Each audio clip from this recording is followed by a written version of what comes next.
নমস্কার সবাইকে। তো আমার ছেলে ক্লাস 4 যে রাজ্য বৃত্তি পরীক্ষা দিয়েছিল এবং জেলা বৃত্তি পরীক্ষা দিয়েছিল, রাজ্যের মধ্যে টপ 5 এর মধ্যে কত র্যাঙ্ক করেছে এবং জেলা বৃত্তিতে টপ 10 এর মধ্যে কত র্যাঙ্ক করেছে আমি ফেসবুকেও তো শেয়ার করেছিলাম, তার মধ্যেও তোমাদের এখানে আমি কিন্তু শেয়ার করব। সেই সঙ্গে সঙ্গে আমার মন মেজাজও ভালো নেই, কারণ তোমাদের সঙ্গে পরে পরে শেয়ার করছি। তো চলো, আমার ছেলের যে মানে রাজ্যবৃত্তি জেলাবৃত্তির তো রেজাল্ট বেরিয়ে গেছে, কিন্তু ওদের স্কুল থেকে এখনও কোনো কিছু ডিক্লার করেনি, কারণ ওদের স্কুলে ওর বার্ষিক অনুষ্ঠান হবে এবং 50 বছর পূর্তি উপলক্ষে অনুষ্ঠান হবে। রিহার্সেল নিয়ে প্রচুর ব্যস্ত রয়েছে, ওই জন্য কোনো কিছু ডিক্লারেশন করেনি। কিন্তু আমরা সেই অফিসিয়ালি নেটের মাধ্যমে জেনেছি, এবং রাজ্যর যে রাজ্যতে র্যাঙ্ক করেছে, এবং সেখানে আমাদের শিক্ষা কমিটি যে রয়েছে বিভিন্ন ব্লকে, তো আমাদের মহিষাদল ব্লকের মধ্যে ছেলে ফার্স্ট হয়েছে বলে সেখান থেকে আমাদেরকে ফোন করে জানিয়েছে যে আপনার ছেলে এত নাম্বার পেয়েছে, আপনাদের বাড়িতে 1 জানুয়ারি যাব সম্বর্ধনা জানাতে। ওই জন্য সেখান থেকেই আমরা জানতে পেরেছি যে আমার ছেলে রাজ্য বৃত্তি পরীক্ষা দিয়েছিল ক্লাস 4-এ, 392 নাম্বার পেয়ে 5ম র্যাঙ্ক করেছে। 400 নাম্বারের পরীক্ষা হয়েছিল, কিন্তু 397 পেয়ে ফার্স্ট হয়েছে রাজ্যের মধ্যে। এবার ফার্স্ট হয়েছে, সেকেন্ড হয়েছে, 11 জন নয় 2-3 জন ফার্স্ট হয়েছে, 4-5 জন সেকেন্ড হয়েছে, এরকম। তো আমার ছেলে 392 পেয়ে 5ম র্যাঙ্ক করেছে রাজ্য বৃত্তির মধ্যে। আর জেলা বৃত্তির মধ্যে আমাদের পূর্ব মেদিনীপুর জেলার মধ্যে পরীক্ষা দিয়েছিল 200 নম্বরের, সেখানে পরীক্ষা কিন্তু অনেকটা কঠিন হয়েছিল। আর 200 নম্বরের পরীক্ষার মধ্যে 184 হয়েছে, যে ফার্স্ট হয়েছিল। আমার ছেলে 173 পেয়ে 9ম র্যাঙ্ক করেছে। আর তোমাদেরকে এই যে ছেলের রুমটা দেখাচ্ছি, বলতে ওই যে 7খানা তার মেডেল রয়েছে, ট্রফি রয়েছে, তার রুমটা কীভাবে সাজানো তোমাদের আগেও দেখিয়েছি। সেই রুমটাতে যে ঘুমোয়, এই যে দেখো আড়াআড়িভাবে ঘুমোয়, তো এখানে বালিশগুলো এদিকে করে থাকে, আর দুটো বালিশ রয়েছে মাথার বালিশ, সে কম্বলটাই গায়ে দেয়, 5 বালিশটা তার গাছে থাকে। আর সে কি করছে এখন তোমাদের সঙ্গে শেয়ার করছি। তো এখন তো পড়াশুনো তো নেই সেরকম, তো তার বাবা হাতের লেখার জন্য সেই টানা টানা যে ইংরেজি হাতের লেখাগুলো সে করছে টাস্ক হিসেবে আর কি। তো এই জন্য তাকে আমি একটা চুমু দিয়ে দিলাম। আর তাহলে তোমাদেরকে কথা বলতে বলতে অন্য ভিডিওগুলো শেয়ার করে নিচ্ছি আর কি। ওই যে দেখো টানা টানা হাতের লেখা প্র্যাকটিস করছে, আর এমনিতে বাংলাতেও হাতের লেখাগুলো প্র্যাকটিস করছে। তো এগুলো আগের দিনে 2-3 দিন আগে করেছিল, তো তার বাবা চেক করেছিল হাতের লেখাগুলো ঘরে বসে বসে। আর তারপরে আর আগে যে তার এমনিতে যে ইংলিশের হাতের লেখা নর্মাল, যেগুলো ইংলিশের হাতের লেখা হচ্ছে এরকম। আর আমি তো তোমাদের পরীক্ষার খাতাগুলো তোমাদের সঙ্গে শেয়ার করি, আগের ভিডিওতে তোমাদেরকে শেয়ার করেছিলাম যে কি হয়েছে, স্কুলের সেকেন্ড হয়েছে। বার্ষিক পরীক্ষা তো খুব খারাপ হয়েছিল, শ্বশুর মশাই যখন মারা গেছিলেন তখন এতটুকুও পড়াশুনো করেনি। তো সেই হাতের লেখাগুলো তার বাবাকে দেখাতে এসে, তার বাবা বাড়িতে রয়েছে। এটা আজকেরই ভিডিও, আজকেই শেয়ার করে দিচ্ছি, আর তার আগের ভিডিওগুলো শেয়ার করছি। তো যাই হোক, এটা দিয়ে আমাদের বেডরুম, আর পাশের রুমটা আমার ছেলে ঘুমোয়। তো যাই হোক, আমার মা ছেলে একটু ভিডিও করে একটু দেখিয়ে দিলাম আমাকেও। তাহলে ছেলে রাজ্যের মধ্যে 5ম র্যাঙ্ক করেছে 392 নাম্বার পেয়ে। আর জেলার মধ্যে যে নাম্বার পেয়েছে 173 পেয়ে 9ম স্থান করেছে। কিন্তু জেলাবৃত্তি পরীক্ষাটা অনেক কঠিন ছিল, কিন্তু আমাদের এক্সপেকটেশন ছিল যে 180-র মধ্যে 80-র উপরে পেয়ে যাতে থার্ড ফোর্থ সেকেন্ড এরকম যাতে হতে পারে, বা টপ 5-এর মধ্যে থাকতে পারে।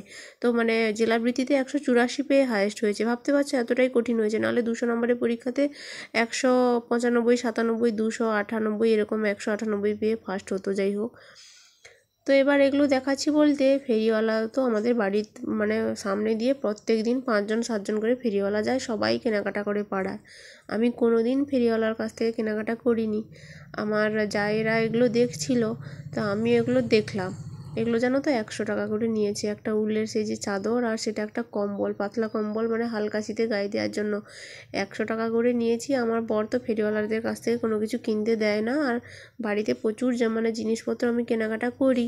তো এগুলো টিউশনের পয়সা ছিল, আমি সেগুলোতেই কেনাকাটা করেছি। তো এবার এক্ষুনি ধুয়ে দিয়েছি, তোমাদেরকে পুরোটা দেখো কত কেমন লাগছে দেখানোর জন্য তোমাদের ভিডিওটা করলাম ধোয়ার পরে, ডিজাইনটা কেমন আর কি। বর তো বকা দেবে, তার মধ্যেও বলবো আমার পয়সাতে কিনেছি 100 টাকা করে, জিনিসগুলো কত ভালো হয়েছে বলো। আর এমনিতে 100 টাকাগুলো নষ্ট হয়ে যায়। তো যাই হোক, শুক্রবার ছিল, আবৃত্তি ক্লাসে গেছিলাম। তো আবৃত্তি ক্লাসে ওই যে ফিরে চলে এসেছি এক্ষুনি, তো কোনো কিছু যে কিনবো, এত দেরি হয়ে গেছে। আবৃত্তি ক্লাসটা ছেড়েছে দেরি করে, তো 3 প্যাকেট ম্যাগি করছি, ছেলে 2 প্যাকেট খাবে, আর আমিও একটু ম্যাগি খাবো। বাচ্চাদের খাবার জানো তো খেতে খুবই ইচ্ছে করে, কি না বলো। তো যাই হোক, একটু ম্যাগি করে মা ছেলে খেলাম। তারপরে একটু ময়দা ছিল আর আটা ছিল, ওগুলোকে মিক্সড করে মানে গোল গোল করে আমি মানে পরোটাই ভেজেছি, তেলে ভেজেছি আর ছোলার ডাল করেছি। তো ওটা শুক্রবারে দেখিয়ে দিলাম। তারপরে শনিবার দিনে সকালবেলা রান্না করে নিয়েছি। তারপরে তোমাদের দাদাভাইও স্কুলে যাবে আর ছেলে আর স্কুলে যায়নি, বলছি রিহার্সেলে রোজ দিন আর যেতে হবে না, বিরক্তিকর, টিফিন টিফিন দিতে হয়।